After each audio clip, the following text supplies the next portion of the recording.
भर रस्त्यात बस ब्रेकडाऊन, 7 तास मदत नाही, प्रवाशांना नाहक त्रास। दुपारी 2 वाजता बस ब्रेकडाऊन, 7 तासांपासून वाहक आणि चालक मदतीच्या प्रतीक्षेत राहिले, पण बस वर्दळीच्या रस्त्यात अडकून पडल्याने राज्य परिवहन महामंडळाचा भोंगळ कारभारामुळे नागरिकांनी आणि प्रवाशांनी नाराजी व्यक्त केली। सर्वसामान्यांची जीवनवाहिनी असलेली लालपरीची देखरेख सातत्याने करणे गरजेचे आहे। नाशिक रोड बसस्थानकातून निघालेल्या कोपरगाव जिल्हा अहिल्यानगर डेपोच्या 2 बस भर रस्त्यातच नादुरुस्त झाल्याचा प्रकार बुधवारी नाशिक रोड डॉक्टर बाबासाहेब आंबेडकर रोडवर घडला।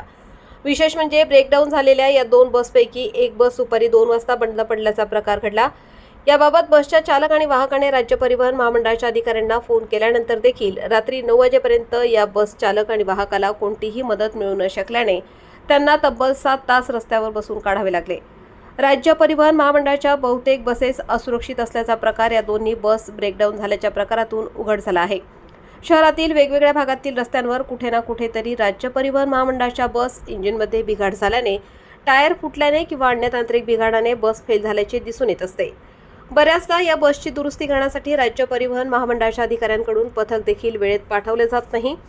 याची पुनरावृत्ती बुधवारी नाशिक रोड येथे झाली। कोपरगाव डेपोच्या 2 बस बुधवारी नाशिक रोड बसस्थानक परिसरात डॉक्टर बाबासाहेब आंबेडकर रोडवर ब्रेकडाऊन झाल्या।